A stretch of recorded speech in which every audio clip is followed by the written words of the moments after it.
Well, howdy there, Internet people, it's Belle again. So today, we're going to talk about Trump's feud with Reagan continuing.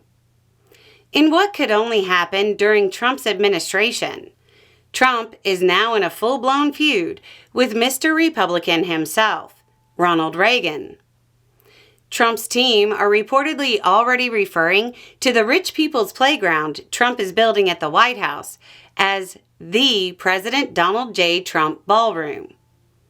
Naming a gaudy eyesore after himself would totally be on brand for Trump. But it's worth noting, he hasn't publicly said he wants to name the room that will likely become an influence peddler's paradise after himself. All that's happened so far is the destruction of the East Wing of the White House to make way for Trump's billionaire ballroom. But in true Trump fashion, it's already over budget. It was originally supposed to cost $250 million. Now it's up to $300 million. This increase is occurring while the government is shut down, and Trump is refusing to help working-class Americans with health care or food assistance. As the White House falls, the battle between Trump and Reagan rises. Trump was obviously fond of Reagan, especially given how Trump bit Reagan's slogan of, "Let's make America great again." However, some of those influenced by or closest to Reagan are saying Trump isn't worthy of carrying Reagan's torch.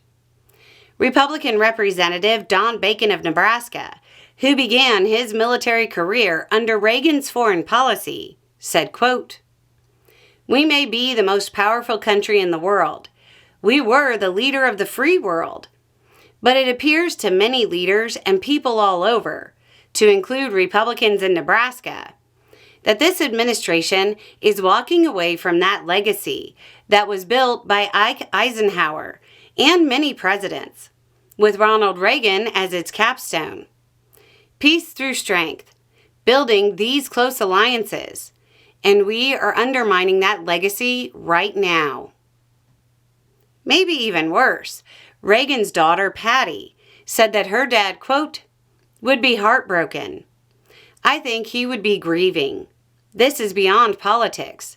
This is the relationship between us and our country, which is every bit as profound as one's relationship with another individual.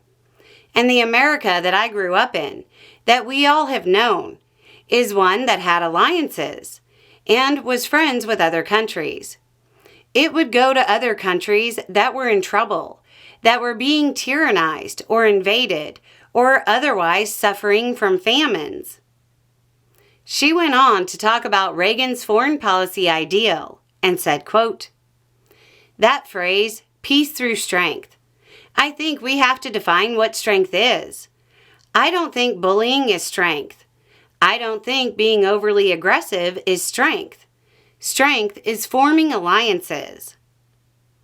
The idea that Trump is destroying American leadership in the world is growing, to the point that even Republican representatives are calling Trump out over it. I'm sure that's nothing for the Republican Party to worry about, though. Anyway, it's just a thought. Y'all have a good day.